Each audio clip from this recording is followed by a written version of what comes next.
What's up, everybody? You are listening to Beyond the Breakdown with Six Scars. I'm your host, JT, and I am joined tonight by Jarrod Evans of Below 7. How you doing, brother?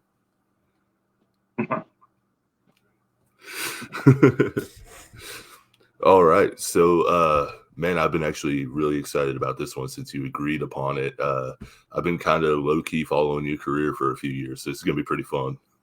I'm sorry, man.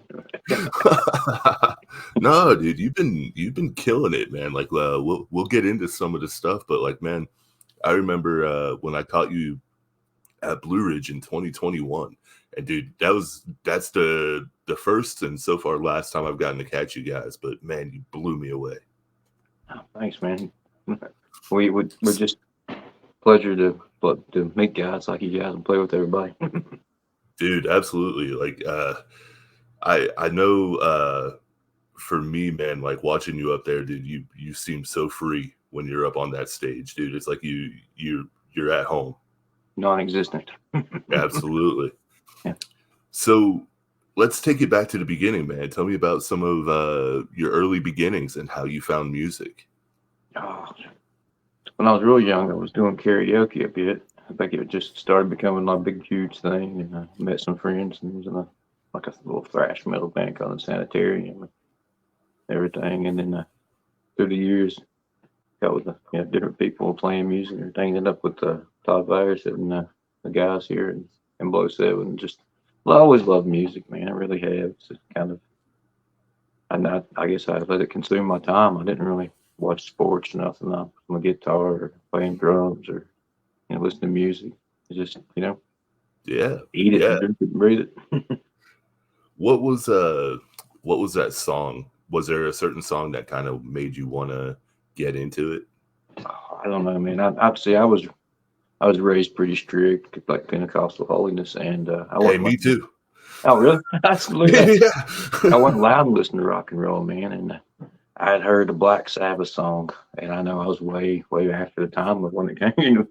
I didn't, get to grow up on it like that. So when I heard that, I heard like War Pigs, and I heard all that stuff just kick in. I was like, what is this?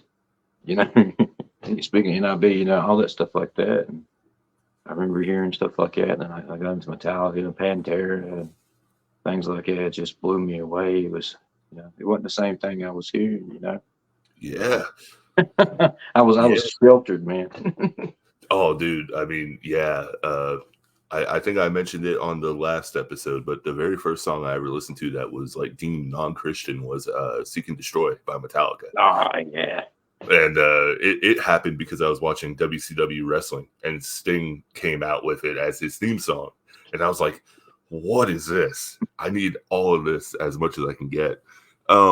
Kill 'Em All was awesome, man. Dude, yeah. I personally have not been a fan of the last couple albums, but that's neither here nor there. It is what it is. It happens. Yeah.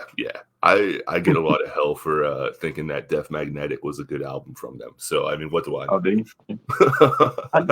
Nightmare. That was it one. No, Nightmare Long, whatever that was. It wasn't too horrible. I kind of thought that one was all right, Yeah. Plus, man, I'm a sucker for The Day That Never Comes. Like, I just love that track, man. It's got a killer intro.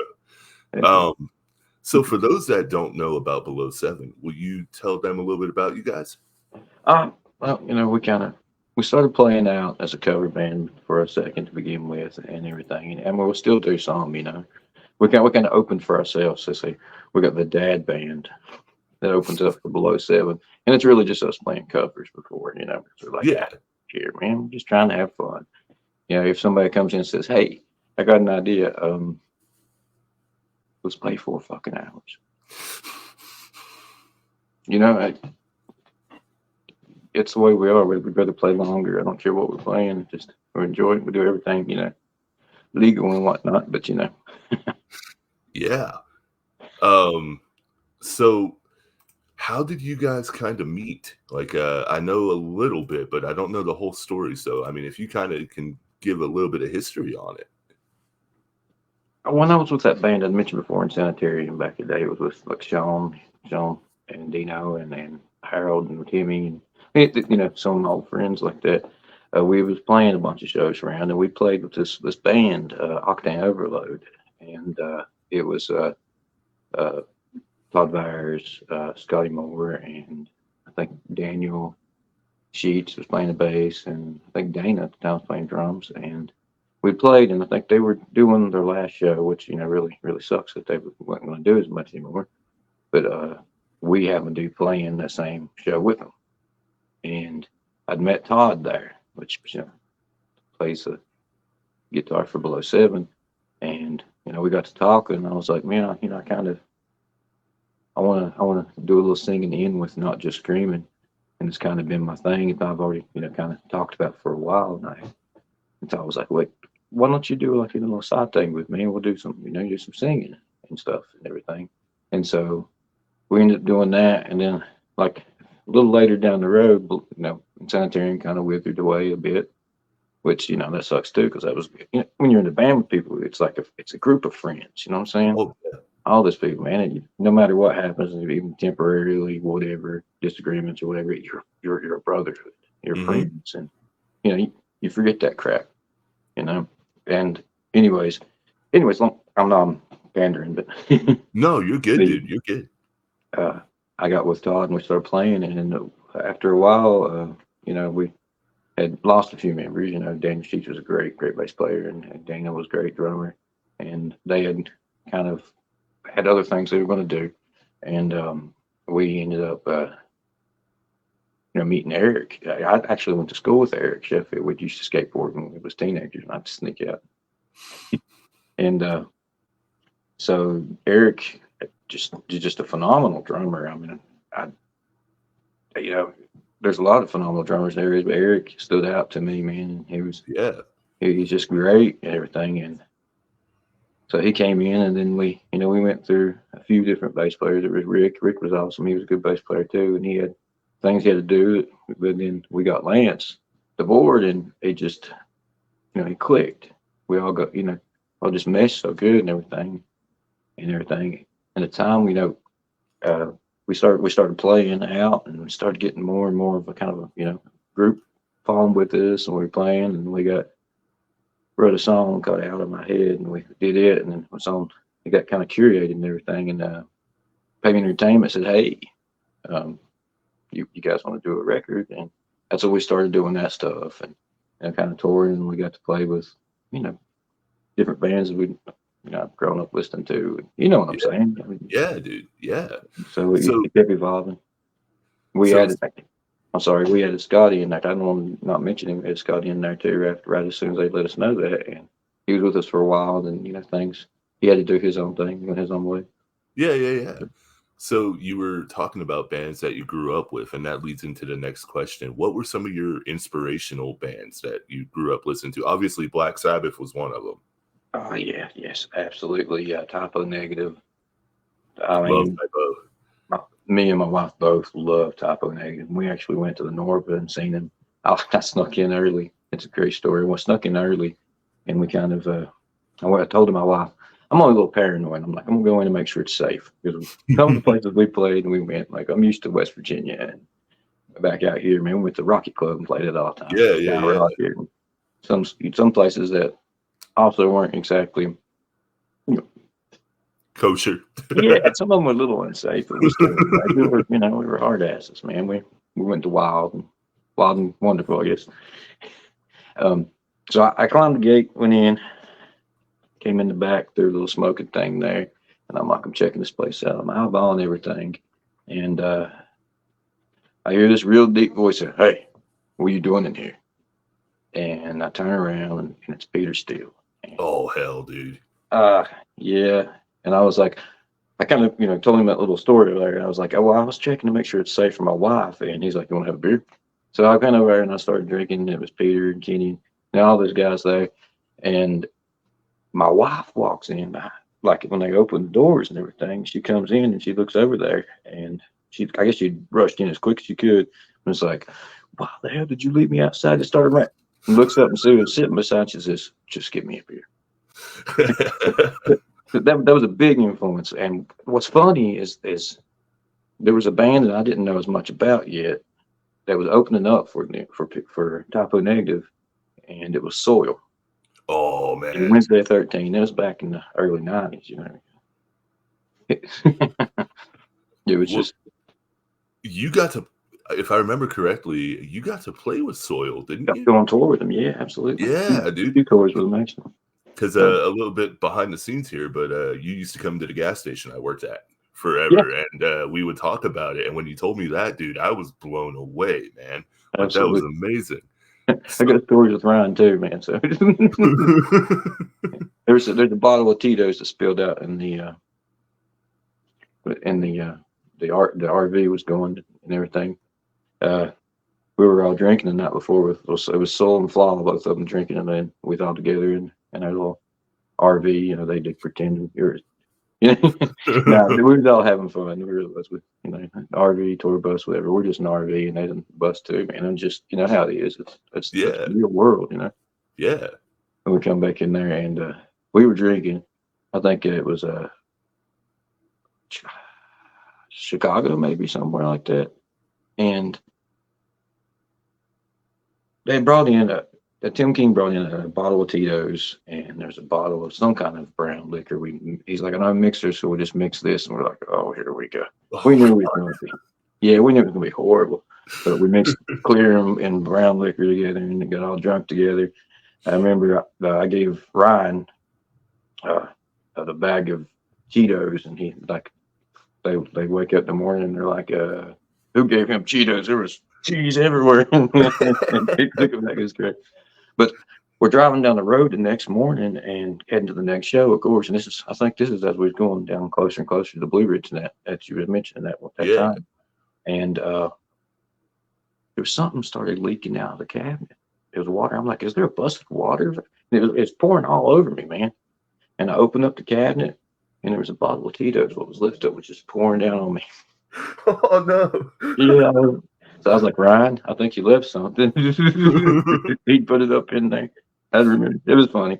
Anyways, I've been blessed to have a lot of fun with a lot of people, man, like that. It's just, to me, it's exciting. It doesn't make me no better than nobody. No bull crap like that. It's exciting to me. It's, these are Yeah, the things I want my grandkids, you know what I'm saying? dude, It's, you know that's what I mean? amazing. Yeah. And So I mean, to talk about like a little bit of the touring, obviously Soil is a huge one. Who are some of the other acts that you guys have gotten to tour with? but we've been with a few different shows hit different shows with Texas Hippie and a Oh, bunch of nice. different ones. And yeah, oh yeah. Uh, there's been quite a bit. It's just there's a lot of them that I really like, and I don't want to not mention or mention No, that make me look better either. You know what I'm saying? And we got to I got to open up right before Rob Zombie. That was kind of nice, and oh, it was kind of gave us a little special treatment there. But he looked at everybody and said, "What do you think about that? Fuck you and your mother too." I was like, "What?" It got me, man. I was like, "That's great." I never told nobody. I didn't want to kind of look like a braggart. no. I was actually getting ready to ask you about F you and your mother too, because that was like your first big one, wasn't it? Yeah. It's sold all over the world, millions of copies. It's millions of plays, and it was funny because when we was talking about it, I'd came to Todd and I was like, hey, my wife said this thing to me and it was a joke if matter kind of thing, and I'm like, well, I'd like to put it in there, but I can't say this exact thing. It was she cracked up. It was she'd actually said, "Fuck you and your birthday too," and I said, "I wasn't mad at me." And it was on my birthday. We were getting a little intoxicated. A lot of stories start that way, doesn't it? Oh, dude, yeah, some of the best ones. But she says that to me. I know she didn't mean that. We always joke. We're kind of harsh in the way we joke, but we're not. We're nice to each other. We're not. Yeah. Especially like that. No. You But just see something fly through at you. yeah, there's no pillows flying or nothing. So. But he looked at me and said, "What about your mother too?" Instead, I'm like, "Okay, okay." So we started talking about it. He's like, "I got a tune," so he did a tune, and he thought of your mother too, and I wrote the rest of the lyrics in there, and then I think Eric's wife Jenna actually had put one of the lines. I was like, "Hey, this line's repetitive. I had this right here," and I'm like, "That's great." And I think it was, "Yeah, bitch, I think we're through," or said we're through. I think I said, I "Great love work." that line, dude.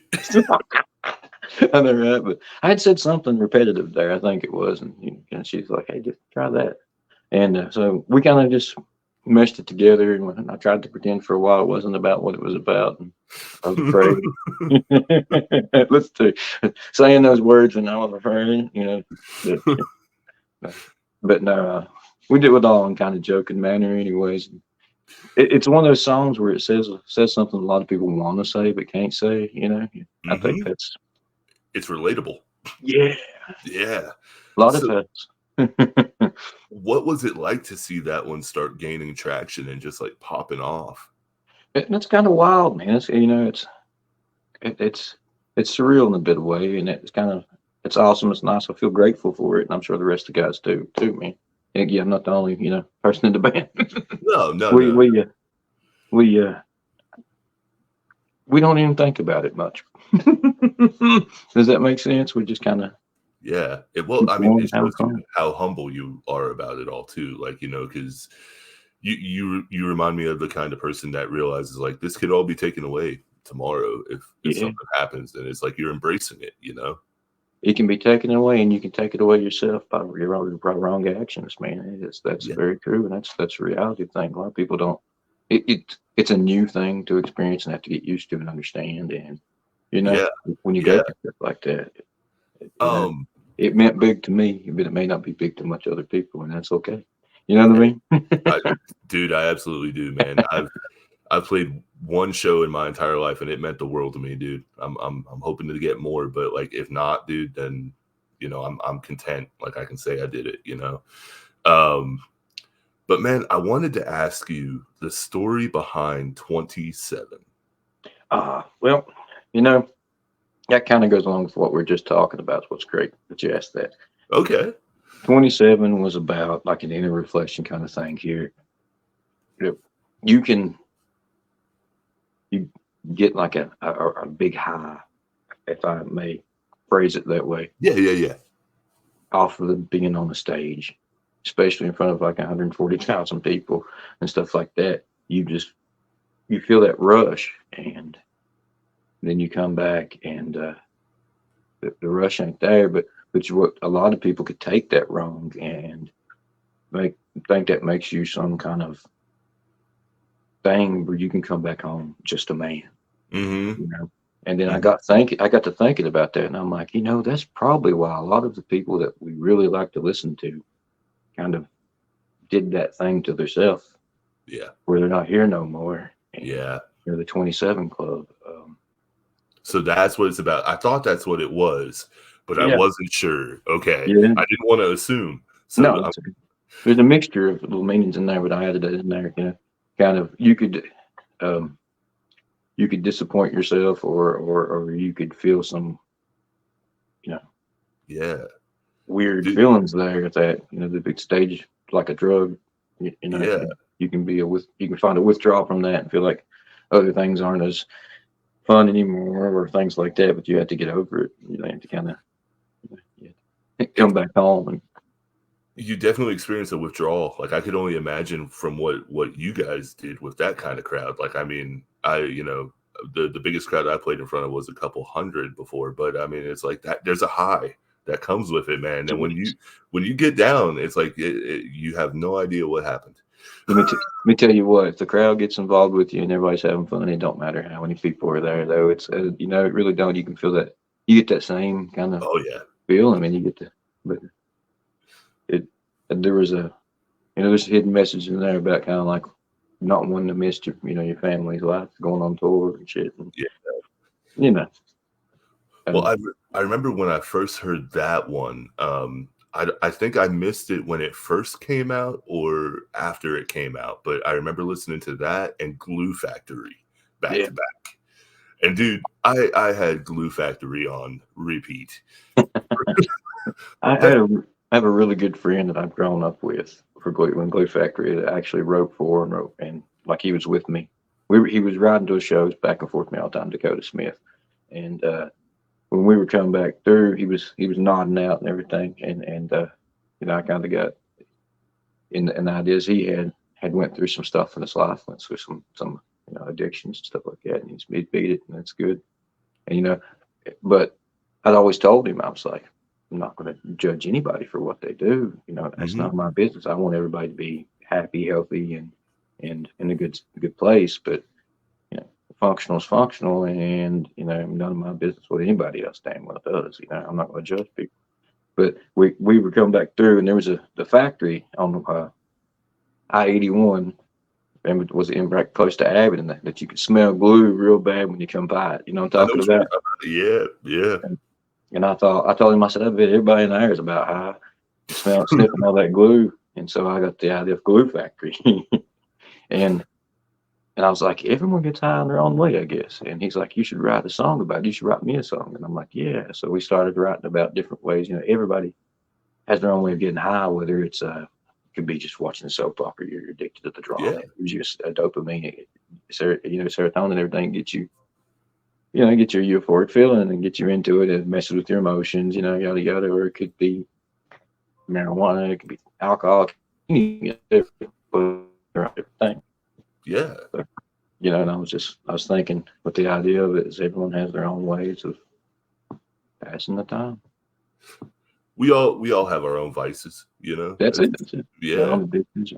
I just love the riff, man. That opening riff, and then you're just like, you're in for a hell of a ride, dude. Like I think like 3.5 minutes. Yeah. Oh yeah. I, I'd brung the music to the guys and they put their spin on that one. I had kind of the crunch in my head there. We do it back and forth. There's all of us get those different ideas kind of. And there's a few like we have. I'm like, hey Eric, so what's a good drum pattern you like? And he'll do a drum pattern. We'll ride around that. Or Lance will be like, hey, I'll take this thing on bass and we'll just ride around it. Or Todd will be like, I got this. And you play. That's how it was supposed to be, man. Yeah. Everybody puts their own input. Jarrod Evans is not the only writer of the music. You know what Right. I'm saying? It's not the Jarrod Evans. It's below 7. It's everybody. So in a band, you work together. I mean, Mhm. unless you're Trent Reznor, then you're doing it all. But I mean, yeah. Trent Reznor's a rare breed, though, man. Like oh, I think once in a lifetime. So I mean, you kind of just answered a lot of my question that I was going to follow up with, which was, how do you go about writing your lyricism? And you kind of just explained it where it's kind of like a group effort, yep. I don't know what my computer is doing. Give me just one moment here. What in the world? Modern technology, my friend. There we go. Get into the system. It's like the Matrix up in here. Like music was just coming from somewhere, and I have no idea where. Don't question me, man. I'm a little insane, so you never Me know. too. Me too. So, if it's okay with you, I'll take it to a little bit of a serious note because I was watching the video for Both Ends and hearing where you said that you grew up in a Pentecostal holiness church. That video makes so much more sense now. So how did that affect the way that you view the life around you now? Well, I would say that it was more extreme on the extreme end of things, which got me to kind of pull back into a moderate view in my own personal life a little bit, but also at young I went wild because of it. When you pin up something and say you can't do this, all you're You do it. doing is you're making that person want to do it more. You can't Mhm. have you can't listen to metal music. Give me metal, Give me it. Yeah. yeah, that's how it goes. It's just you know, and it I grew up and seeing things that probably people only see in You probably did too. I mean, them rolling around on the floor, all the different stuff, The holy rollers. Yeah, yeah. Yeah, yeah. I And I get mean, that term now. and I mean, I'm not bashing, No, anything. It to just, each of their own, man. yeah, when things get forced down your throat and you don't have the chance to choose, Yes, you it don't have a choice. I mean, it almost becomes an abusive relationship at that point with your mind. it does, and it made me kind of lash out to begin with, and I've calmed that down. I mean, I've got older and been like, oh wait, I shouldn't be out there trying to. I thought I discovered some secret thing. This is not how I have to be. I don't have to be so hard on myself. I don't have to worry about stepping on a crack or all this different stuff and be so manic about it and so obsessive about whether I'm sinning and doing bad or wrong. I can be calm and relaxed and chill out. And so it made me kind of fight against it for a second. And I wish I wouldn't have, Yeah. but because anybody else's viewpoints is none of my business, and I shouldn't have. So Will Brawley chimed in. He's one of the great viewers of this podcast. Jarrod, how liberating or how much of a weight was lifted off of you getting away from that control of what you grew up in? It was a first taste of freedom. It really was, it really a lot, man. It just makes you feel like a whole different world you're living in. There's a big, huge thing out there, instead of just a little spot, little. I always say it was like growing up with backyard eyes because you didn't know what anything else was in the world, right? Like you're confined to the church and then what the confines of the church was, and then that was your life. Like you didn't know what normal is, man. No, it makes you odd. As a kid, man, I used to say I had a drug problem because I was drugged to church. Yeah, that's pretty good, man. But I know for me personally, it changed my outlook when I realized, like, okay, I don't have to just follow one thing. I can be my own person. And I feel like a lot of my music reflects becoming my own person. And I think yours does too.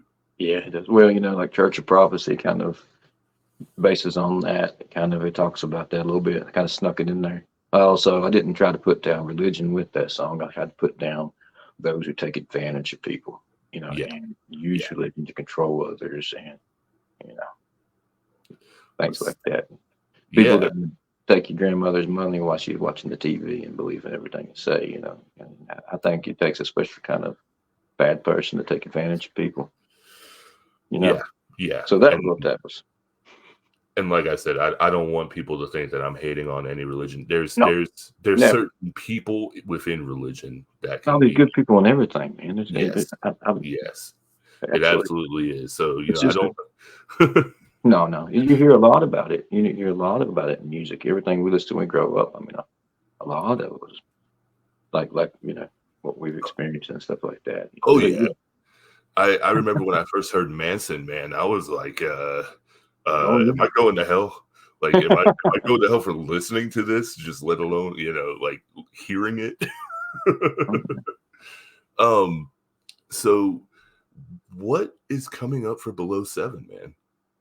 Well, we're in the works of making a new CD and everything. We got a new little record deal going on there that we'll disclose a little more about who with and what with and everything. But we're in the process of writing new music for it to come out. Okay. We waited. We had a few different offers and waited till we got a better offer and kind of. And that, you know how it goes. You know what I'm saying? Oh yeah. I know you can't say much about it, so. If you ain't careful, you make a wrong deal, and you just end up doing yourself in. I mean, I was gonna say you guys got a deal a couple years ago now? Yeah, because I remember before you guys did, and you guys were still popping off in the independent scene like crazy, especially not just around here, but like with Blue Ridge and everything else, man. Like you guys were blowing up, so it's really cool to see you guys actually have that support system behind you now and be able to do what you want. I personally, I'm glad it's calmed down a second. There's a big shock and then there's a bit of a calm. Okay, now they're gonna play music. And it was for a second. It got wild. Oh, I'm sure. That was great. I'm thankful for it. It was cool. stylistically, is the album going to be similar to what you've already put out, or is it going to be a little bit of different? Or Well, I think it might be a little more different. Not too much. We don't want to go away from what we're doing. But Mhm. the first CD, what we had done and planned to do is, hey, let's do music that we know we're gonna feel comfortable, and we kind of took it easier on ourselves first album. You know what I mean? Because we're Yeah. like, we're not used to this yet. Let's make sure we can do this every night. If we, because they talked about Hmm. COVID and everything to begin with, us, we knew what was going to happen, and because they told us, and we had decided to kind of make it easier on ourselves, I guess. And this one, I think, we're probably not be as easy on ourselves. And A little bit more explorative. yeah. Yeah. I'm excited to hear it, man. It The seems more fun to me because of that. So, I don't get the chance to ask too many people this, but as a singer yourself, man, what do you do to help your vocals stay the way they do on tour? Well, I mean, I keep cough drops in case I need it. I keep a little Jaeger in case I need it. Some honey and a little whiskey, something like that. Usually, Yeah, just no matter how it feels, you keep going anyways, man. You try to be tough. You know, yeah. I've had bronchitis and so I don't care. It may sound a little different that night, a little more raspy and a little growly. If I'm It if, fits if the I'm style. Yeah, if I'm screaming more than singing that night, if I'm getting a little harsher instead of hitting the vocals as much, that's probably because there's I'm sick or something. You I can cover it up understand that that. way. Yeah, oh yeah. You learn So, trick of the trade. oh yeah, I'm sure, man. I'm still hoping to get there myself, which is why like I was so excited to have you on here because I was like, oh my god, this dude's been literally all over the place and like he's sung everywhere that I could think of. That's just because I'm getting older, man. You keep doing it, you do the same thing. That's a big thing, man. A lot of people give up too easy, man. They stop too much. They don't stick together. You hear of a band, I'm like, it's a great band. And I hear a year later they broke up, and I'm like, why? Yeah, And it takes a while. You got to keep going. You got to keep doing it. yeah, You know, you have to yeah. hold that glue together, man. Yeah, absolutely. I've been blessed to join one, and it's one of those things where it's like it's not always easy, but man, it's fun when you guys get together and you make something out of nothing, and it's just like it's one of the most freeing experiences I've ever had. And There's it's like, ups and downs in them, man. You gotta yeah, make it through like everything else in life. Man. It's not always a bed of roses. You gotta go through the hard parts to get to the good and fun. I agree. It's a relationship. It really is, man. Like you got to build it, you got to nurture You it, gotta because if work. not, it can Yeah, it'll go away just like that if you're not careful. yeah. So another song I wanted to ask you about, because like I said, man, I've been going through your whole discography most of the day, like on repeat, like I'm a psychopath right now. But I'm sorry. no, dude, I dig it. I've dug it for a long time. Um, Tell me a little bit about Down. Damn. Well, there's a little bit of influence in there. The past, you can hear a bass influence in that one. We were coming back from a show at Halo, which is in Tazewell, Tennessee, over there, Clyde. And got Kelly over there owns the place. And it's an awesome bar. It's a great venue to play at, man. You need to hit it Yeah. up. And I think Flaws played there. I thought a bunch of Oh, different bands nice. hit it up and everything. And they're good people. They're good guys. Anyways, I was coming back from a show that night, and me and my wife were riding, and I had something in my head, and I could hear a boom, boom, boom, boom.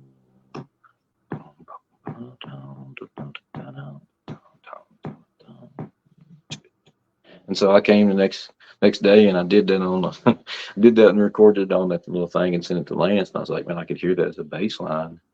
And we got a few more days later, came to practice, and he had it all way, the rest of it and everything. And I was like, that's great. And Todd just picked, they just went straight with it. And I was like, okay. So I wrote the lyrics at the practice, and that was it. I guess, we kind of Man, get into a little more. I think I call it our stink face song. Well, yeah, like it's definitely it has that in your face vibe with the guitar tone and the drums, especially, man. The video threw me for a loop. I was like, "What the hell am I watching?" Though. That's Todd did that. Todd usually does it with all the video stuff. So I was like, "Are those babies marching with guns?" I don't even know, man. It was great. I love it. But Todd's got a great sense of humor sometimes, and he just throw them in randomly. And sometimes it can, it can fall on lost ears. Sometimes I guess you'd say, but he did one that was during the pandemic that was like a face swap thing too. It was hilarious. I didn't know how to. I Oh was like, wow! yeah, I was like, how? What? It was fun. Oh, was that the Glue Factory? Yes, I think The he did that. To video? Blue Yeah, Factory. yeah, yeah. He did it with his phone. He was just like, "Hey, look, let's use the Snapchat thing." I was like, "Well, what's Snapchat?" And me being, older. I mean, I personally hate Snapchat, man. Nah, I really not use it. forever hate Snapchat. So, I mean, man, this has been really fun. Like, I don't want to ask too many questions and annoy the daylights out of you No, here, but man, this it's is all just right. fun, dude. I'm having a great time, and thank you again for doing this. Like, this It's is my pleasure, man. Thank it you, was man. dumb luck that it was episode 7 that I got you on, man. I That's perfect, promise man. I didn't plan this at all. I think it's like a second time it's happened. There was I did a thing with what was it, Adult Swim with Space Ghost was episode 7. I was like, what? Is this on So purpose? we know about, below 7 as it is, but what are some things that make Jarrod tick? Like, what are your hobbies? What are your passions? Nah, I like hiking and hunting and fishing and building stuff, repairing stuff. I do all my own work. Kind of. Yeah, I raise chickens. So I do really? a lot of crazy things you never think, man. I get bored and do a lot of crazy stuff. Me and my wife likes to go and visit different states, see different places. We went out to Kansas and seen was it Dinsmore in his glass coffin and everything. The author, he's got like a little pyramid thing, and we did that for our anniversary, wasn't it 2 years ago? And then after that, we went to Clarksdale, Mississippi, I think it was, to see the crossroads. So Oh man, dude, what was that like? it's pretty cool. I mean, it's big old fields and everything. There was a plaque there and everything. I went out and read it, and kind of got some local legend and lore from the area. And it turned out, that Robert Johnson, actually, his wife was giving birth, and he got the chance to play with his peers, with the musicians he loved. And his wife was going back to New York with her family, if I remember, and she had some problems during childbirth, and she died during childbirth and everything. And he said, at that point, he said, "Well, I feel like I've sold my soul to Wow. music." So it turns out that the story is different than what we hear, Yeah. and that was worth the travel and worth seeing stuff like that and seeing. I like to be able to go in and be like, "Hey, I got to visit this. I got to see this." That's one of the biggest stories in like music folklore Yeah, too, dude. Like, so to so, hear an actual side of it, man, that's insane. yeah. I had to go out. There was a plaque. It was on a big old pole, and like it's in the middle of cotton fields, and it's just as far as you could see, and Yeah. it's really cool to see it, man. Now, were you doing a show at the time for that, or was that just you kind of No, traveling? now we just traveled that time. We Dude. got bored sitting in the house, trying to take off. What better way to solve boredom, though, right, man? That's it. I can ask my wife. I'm usually like, "Hey, what do you want to do? What do you want me to get you for your birthday or for Christmas or for different stuff?" And she's usually like, "Let's just go somewhere." I'm like, "All right, why not?" That's kind of it clears your head too, man. You just get out there and you forget about everything and just I'm take going off. hiking this week, so I can't wait. Like, Yeah, there you go. You have I'm to come up and stoked. hike with me sometime, man. Yeah, dude, definitely. I mean, we're in the same area, so like it's possible. You hit the channels before, man. That's a very cool place to hike. I have not. I Oh, want to go, man. I want to it's go like there in caves. Devil's Bathtub. Been there too. That's awesome. Oh man, I'm so jealous. I think the most I've done was I've hiked through Damascus, and we got up to like the highest point up in Damascus a few Oh, years ago, and that was really, Appalachian. yeah, Sure. dude, that was pretty. Heck yeah, man. Um, so man, I know we're coming up on time here in a few minutes, and dude, like this has just been so much fun. Like I can tell you're a very down to earth cat, man, and that's cool to see because of all the success that you guys have garnered. It's cool to see that things haven't, conflated, and you're still you. We couldn't do anything without everybody around, showing support and helping, and the other bands too. I mean, really, I mean, it's a community, Yeah, and there's a whole difference that makes in your life with bands when you support each other instead of be competitive. yeah. It, I wish there was more of that. Me too, man. Yeah, I'm always like that. If I can help anybody show or play shows together or anything like that, I'm down for it. I don't care who it is. You know. I might be hitting you up then. Absolutely. I just talked to somebody I've really liked for a long time too. I gotta tell you this. And Yeah. if only anybody knows Goat and your mom. Yeah. I talked to the guys there, and they're actually going to come out here and play a show with us. Dude, So I kind of become friends with him, and he's cool, very cool cat, man. He's went that's through. gonna be that's gonna be awesome, man. Are you guys doing a local show? Like, I just figured. I was like, hey, why don't you come to a show? He's like, yeah, just let me know where it's at. damn, I'm like, dude, I might have to try and catch it's that cool. one. I know, right? I've always liked that they're hilarious, man. I love those lyrics, man. The shock appeal. I guess if you and Lame too, shock appeal too, man. So I guess Damn, dude. Okay. So I mean, when is your next show? Uh, I think the next thing we're going to be doing, we're playing at the Moose Lodge. We play local. We don't, as Todd says, and Todd's always saying, let me quote Todd here, we'll play for a goat and 2 meals. We don't care where it's at. As long as we're playing, it's better than sitting at home. It's better than not playing. I don't care who it's for, what it's about. We'll play. You know what I mean? It's just Hell yeah. have fun. I think it's going to be at the Smith County Moose Lodge on the 24th. So. Oh, Make this sure that one. anybody, huh? Yeah. Oh man. Yeah, you guys have been active. Oh yeah, we try to stay up. We get booked up pretty. You know, we're finally getting to the point where we kind of everybody calls us a little more than we have to call. That's nice. That's a long road, long haul of doing that. Of us calling and aggravating the crap out of everybody else. Yeah, You know how it goes. yeah, I do. It's something I don't look forward to, honestly. Yeah, no, yeah, I feel you. I don't like bothering people, so I'm like always real timid and I everything, don't. but I have a big personality, so it's just I don't either, man. I hate bothering anybody. I'm. I don't know if you've been to. I'm not a talkative person usually. I'm trying to open up for these things, but like even at shows, I need to communicate more. But I'd rather sing. You know, yeah, you know what yeah, I mean? Like, yeah. I with the band I'm in now, they're like, we got like a minute filler time here while we're down tuning and everything. I'm like, shit. yeah, yeah, yeah. Exactly. I got Okay. to socialize now. Like I don't want I'm to. like, hey, so you guys like music? I heard you Yeah, got. And yeah. they're all like,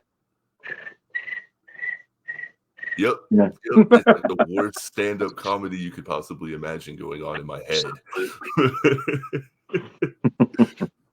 It's Well, funny to me though.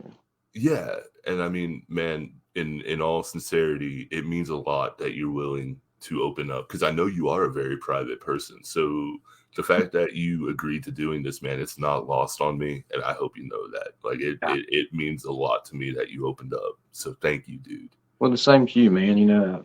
I want to show support for your podcast, but you also show support for us by doing this, and appreciate every bit of it.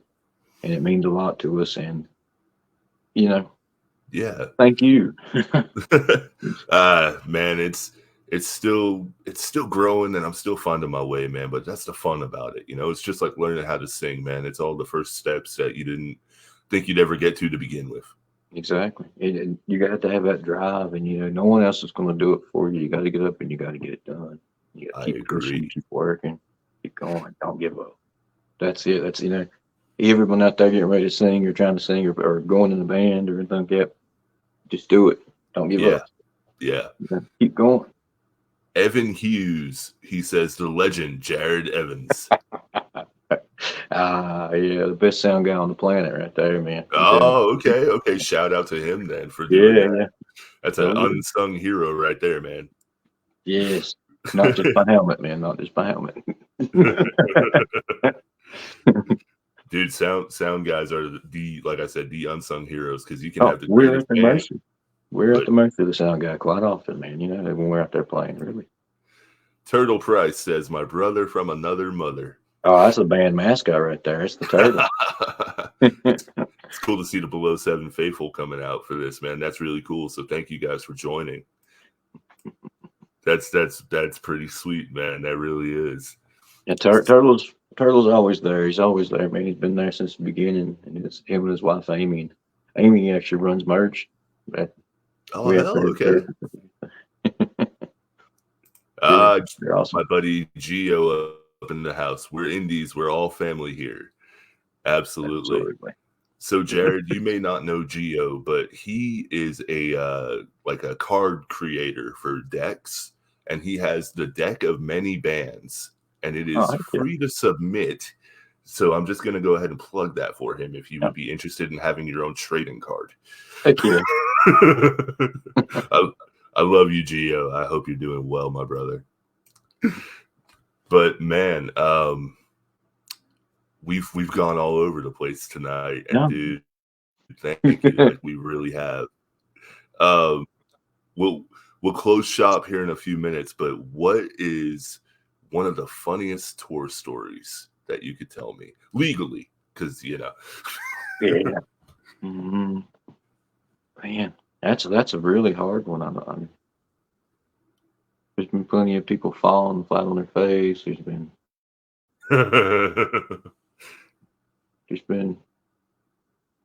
yeah. You know, it's funny and it's kind of cool too. As we were traveling, we had a show in Chicago with Soul and Flaw both, I think it was. Next night was going to be ICP.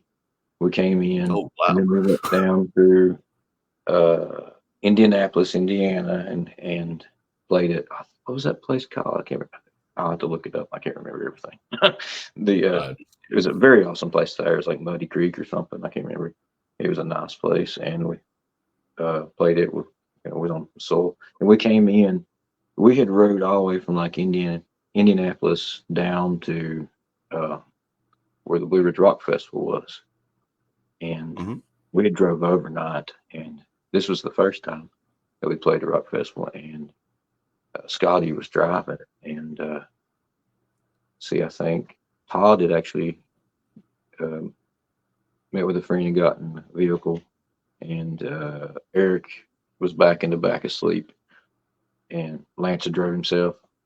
And anyways, we were driving, and we didn't want, he was like, no, we're not. I'm like, we think we was getting a little woozy and everything. It was about to get dangerous and everything. And I'm like, you think we should pull over and sleep? And Scotty's a hard ass, man. He's tough. And he was like, no, we're going to keep going. And I was like, I'm sitting in the passenger seat, like, we're going fast down this, place we've never been and everything. And it's like, you can see the edges on each side, and it's going to, everything. And we're going down through there, and we finally get around the back. We pull in between these two huge tour buses. One's red and black, and one's silver and black.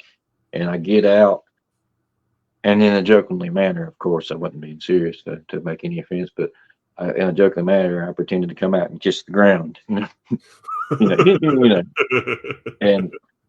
when I did that, I heard a voice above me, or right away from me here, say, "It's kind of nice to be on solid ground, ain't it?" And I look up, and it's Sully, no Godsmack. Oh wow, dude. Me being me, what I've done, when I meet these people, because I'm nobody. When I meet these people, I try to, like that I've idolized in my youth, and still yet. I try to act like they're normal people. Yeah. I talk people like they're normal people, and they really respect that, really like that, And so I just said, Absolutely. And that's all I knew to say. And I just turned around and walked back on. I walked back in and shut the door and was like, I just met Solely Erno. Like, what the fuck? yeah. So I was totally quiet, didn't tell anybody for a second. It was just like, so I didn't know what else to do. I could have been like, oh, I really love your music. And he might have been like, why are you back here? So I didn't. Just start doing shots with Solely. I doubt he would. Yeah. Well, Yeah. I met Danzig one time, actually, and it was him and Devil Driver behind the Norva. And you remember that, don't you, April? I think Devil Driver handed us out some Jack Daniel shots, and we got to take shots with those guys and Danzig, and that was before anything, kind of. But it was after that I'd met Peter Steele, because it was after he died. We went to watch Ozzy. Not Ozzy, shoot, I'm sorry, Danzig, and the guy that plays guitar for him used to play for. I know. Yeah. And he recognized me, and he was like, and that's why we got to go back and hang out with him. I'm like, you remember me? And he's like, yeah, dude, you climbed over the shit and came in early. And he remembered it, so we got to go back and took a bunch of our friends back there and hang out with all of them. It was kind of nice. It was right before. It was before. Awesome. Did you say that you were playing a show with ICP the next night after that? Oh, no, they were playing a show. Okay, I was like, brother, that is the weirdest combination of music. I know, man. I'll do it. I don't care. I mean, we played with, was it DMX? I mean, it can't be much worse. Are you before he died? Yeah. No, really? Yeah. And Tech Nine, and there was also Tech Nine at the Blue Ridge Rock Festival. Yeah, I remember that too. He did a killer job with that one, man. Yeah, he did. I was impressed, man. I didn't really listen. I never listened to his music much. I'll admit to it. But then after that, I was like, okay, yeah, that's cool. He's kind of like his metal, like his stuff with Corey Taylor that he comes out with, man. It's really solid, dude. I love it. Absolutely. I'm telling you, my gothic polka goes with everything. Yes, man. There you go. Be creative. I like that. I might be terrified of that genre, actually. I don't know. I might have nightmares too. I'm not sure. Yeah. Well, man, we've hit the hour mark, and I wanted to tell you, dude, thank you again for doing this. I know it's not always easy coming on here and being open, man. Like that's what this is all about, though. I want people to have a place where they can come and either learn to open or be open as they want to be. And I mean, I truly, it's like I said, it's not lost on me. And I would love to have you back if you are up for it. Oh, heck yeah, man. Absolutely. I enjoy it. I like to tell them, I like to share the stories that don't make me know. I mean, I like to say it again. I'm nobody. I just enjoy music, but I've had the pleasure of meeting and having fun. I like those stories. They're great, man. I'd rather talk about someone else than me. Well, I mean, I think it's because of the attitude that you're coming from, though, where you're saying you're nobody. Like, that's what's made you somebody. And you're not going to agree to that because that's just how you are. But that's how I see it, man. That's how I see it. You're level-headed, and that's what helped get you to where you are now, man. You didn't get starstruck. The same way that a beautiful woman can not be as beautiful with a bad attitude. So can the guy. So can a musician. So can anyone. That's part of my core values. I try not to forget them. Sometimes I can lose myself. Yeah. I've lost myself before, but I find it. It gets hard, man. It gets hard sometimes where it's like, you sometimes feel like maybe this is just me, but like I'll feel like I'm on an island sometimes, and then I'm like, well, maybe I am a little bit more, and then I'm like, no, I'm not. Like I'm just one in a mass of people that is going through the same thing. Yep, that's it. Well, Well, Even brother, if you're a big fish in a little pond, you're still a little fish in the big pond. yes, It yes. happens, you know. You gotta So keep. I have on the banner below, I got them where they can follow Below Seven at your official website. Can you tell them where else they can find you on social media? Um, yeah, you can find us on Facebook, of course. You can find all the platforms. Pretty much, we try to make everything there. You can find us on Pandora, iTunes, all that stuff as well. Apple, whatever. Hell We're yeah, man. about Well, everywhere, man. and if it's not, let us know. We'll put it there. Try to. Geosto just said he got you on FB, so I got you at least one more follower. Haha. Oh, thank you, guys. Appreciate it.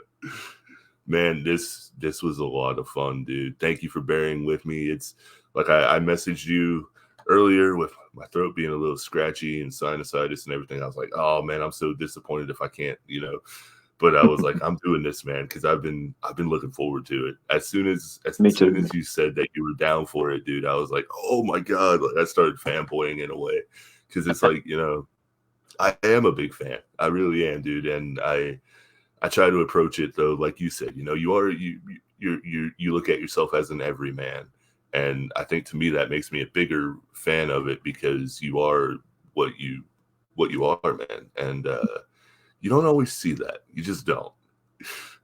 I try. I kind of you have to get used to things sometimes and different stuff. Like I had gained some monetary value there a little bit, and uh, just a word of advice for everybody: if you do and you start buying cool stuff, don't show it to everybody. So you might think, "Hey, I'm showing all my friends my toys," but they're gonna think you're a pompous asshole. And I didn't mean to look that way. People said, I think I did for a second. I didn't mean to. Does that make sense? But you get used to it, and you're like, "Oh, whoops." Yeah, yeah. Stupid There's the train. train Sorry there. if you can hear that. Yeah. That's God. great. That's awesome. That freight train coming, man. Is that the train that Johnny Cash was talking about? Yeah, that's it. No. So in closing, man, if there's somebody who is trying to do what you do now, what would you tell them? Don't give up. Keep doing it, and even if it don't matter if you got two or three people in the room watching you, it don't matter if it goes down. Just keep doing it. Keep pushing harder. Keep using this. Keep using this and using your heart too. Yeah, Keep going. Don't stop.